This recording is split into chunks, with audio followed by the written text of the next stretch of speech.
People in Park Rapids, Minnesota are cleaning up after a rare October tornado damaged some buildings and trees over the weekend. Do you see all that destruction behind us there? The Hubbard County Sheriff's Office says the twister touched down just before 11 Saturday night. Damage was limited to a small area in town. The high winds hit the Faith Bridge Church, the Ford dealership, some power lines, and a few trees. Luckily, no people were hurt. Coming over here and seeing the damage, it's amazing how it was isolated just to this area, which we're grateful for, because I'm glad that it hit our building at night, not during the day during services, and it seems it didn't affect any residences. The National Weather Service in Grand Forks had crews on the ground assessing the damage to determine the category of the tornado. Overnight, those findings came in. It was an EF1 tornado. At some spots, winds reached 100 miles an hour. And check out the hailstorm in Alden, Oklahoma. The stones came down so hard and fast they were damaging crops, breaking windows. Almost looks like a whiteout of snow, but that's actually hail you're seeing there. It was part of a larger system that moved through the region. Yeah, the storm spawned a tornado, knocked down power lines, and destroyed a number of farm buildings.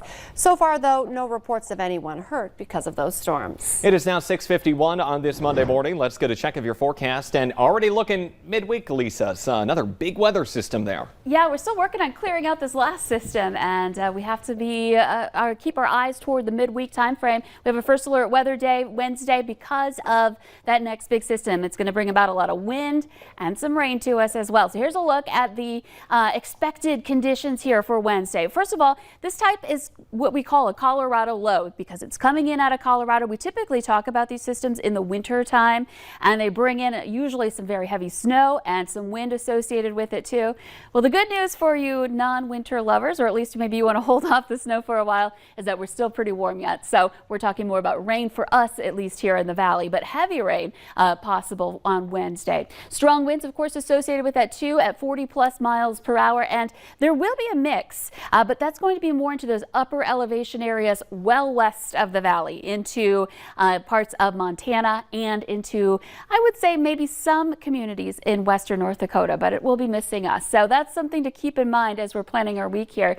Right now, though, a good morning to step out the door and not run into weather as you're planning your morning commute. We've got dry conditions here for most. There are still a few clouds hanging around in northeastern parts of our viewing area. There's also some sprinkles potentially, or a little bit of light rain associated with that too. Visibility in the Roseau area has been down slightly. Taking a look at our temperatures, first of all, in the Southern Valley, Fargo-Moorhead 42 and 43 respectively here for our temperatures. It's 45 in Valley City. Oaks is checking in at 43, and over into Lakes Country 41 in Wadena, and Detroit Lakes is at 46. Fergus Falls also kind of a chilly 41 there, so you may want to grab that jacket or get the heater going in your car. We're at 41 in Grafton, Grand Forks, and now in Langdon. Langdon was down to 39, so good to see those temperatures starting to come up. And underneath those clouds in northwest Minnesota, you can see our temperatures are more into the 50s.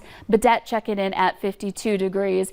Check out Rugby though, 36. So might be a little bit of frost there. We could see more of that heading into the rest of the week this week. Your bus stop planner, expect temperatures to be back into the low 40s here for many of us as you're stepping out the door. So kids will probably want that jacket this afternoon.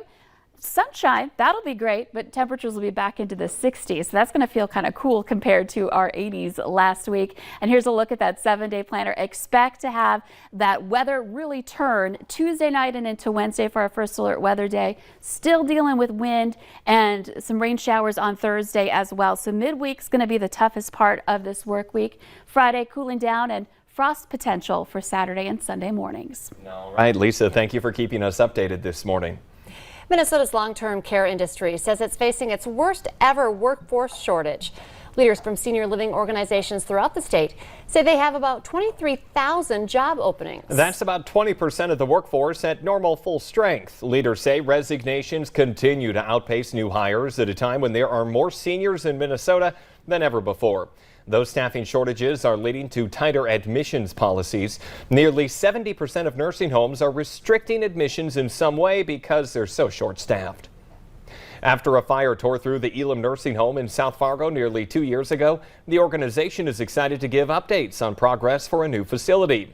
To keep up with modern elder care, it will be built in a neighborhood style and is going up on the same property as the old facility. The building will be downsized, home to a maximum of 88 residents instead of 120. It's set to open in June of next year.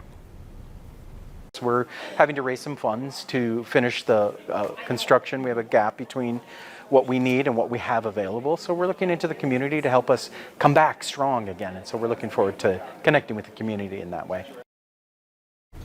Elam still needs to raise about $1 million for that project. A Fargo man accused of shooting and wounding 2 police officers in Wisconsin last year is now asking for a change of venue. The shootings happened while 24-year-old Nathaniel Benton was on the run from an attempted murder charge in Fargo. His lawyers say local news coverage and social media posts about those shootings in Wisconsin has created too much prejudice among Waukesha County residents. Benton is also accused in North Dakota of the October 2020 shooting of a man in downtown Fargo. All of the victims survived. If convicted in Wisconsin, he could face more than 60 years in prison. Police are looking for a motive in a weekend shooting that killed 1 woman and injured 14 other people outside of a busy bar near the Xcel Energy Center in St. Paul. Early information indicates several people fired guns shortly after midnight yesterday morning.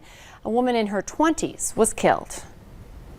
Our St. Paul community last night experienced one of the most heartbreaking incidents in any of our memory. To have in one incident a mass shooting right here in our hometown, to have in one incident 15 people struck by gunfire, to have in one incident a young life lost. 3 suspects are in police custody at hospitals and will be booked into jail after they're discharged. A Wyndmere man who's facing 4 counts of felony child endangerment in Burleigh County is again scheduled for trial after missing several court dates since being charged nearly 2 years ago. Troy Fowler was stopped in November of 2019 for speeding on Highway 83 near Wilton.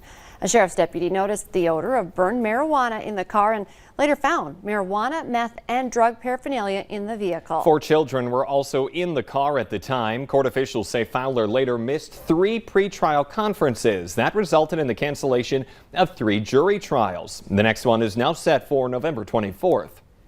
Problems, they are still lingering this morning for Southwest Airlines and its passengers after a weekend of cancellations and delays that started on Friday. It's been days of long lines at Southwest terminals in Dallas, Denver, Chicago, and Baltimore. The airline canceled more than 1,800 flights over the weekend. They said because of an FAA-imposed air traffic management program that was triggered because of the weather. The FAA confirms weather and staffing problems on Friday and says delays after that were a result of aircraft and crews being out of place. Americans know today, many of us, as the traditional Columbus Day. But did you know it's also being celebrated as Indigenous People Day? Fargo Public Schools is taking the day to explain what this day means to their students. There are over 1,000 Native American students from 30 tribes with Fargo and West Fargo school districts. The school district is going to educate the public today with Native American studies, including traditional flute music, government regulations on Indigenous people, and much more. Over 100 teachers have been trained to teach Native American content in schools, and they say it's important to have all students feel like they're appreciated. In an urban setting with our Native American students, and our program really strives to create opportunities for our Native American kids here. So we provide role models, we provide, some cultural teachings for them. The full list of events can be found on our website, valleynewslive.com. Let's get the answer now to our question of the morning on Facebook. That question today is, have over half of us do this when we're at the grocery store? The answer, go down every aisle. You don't know what's going to speak to you when you head down it. Maybe you're hungry for something else. That's a good point. It's going to be a very expensive trip to the grocery store. It sure if you do will be that. one. Remember, you can play along every weekday morning. Just head to our Valley News Live Facebook page. The Today Show and CBS This Morning are just about to start, but remember, the Valley Today rolls on. Join us right now on the Fargo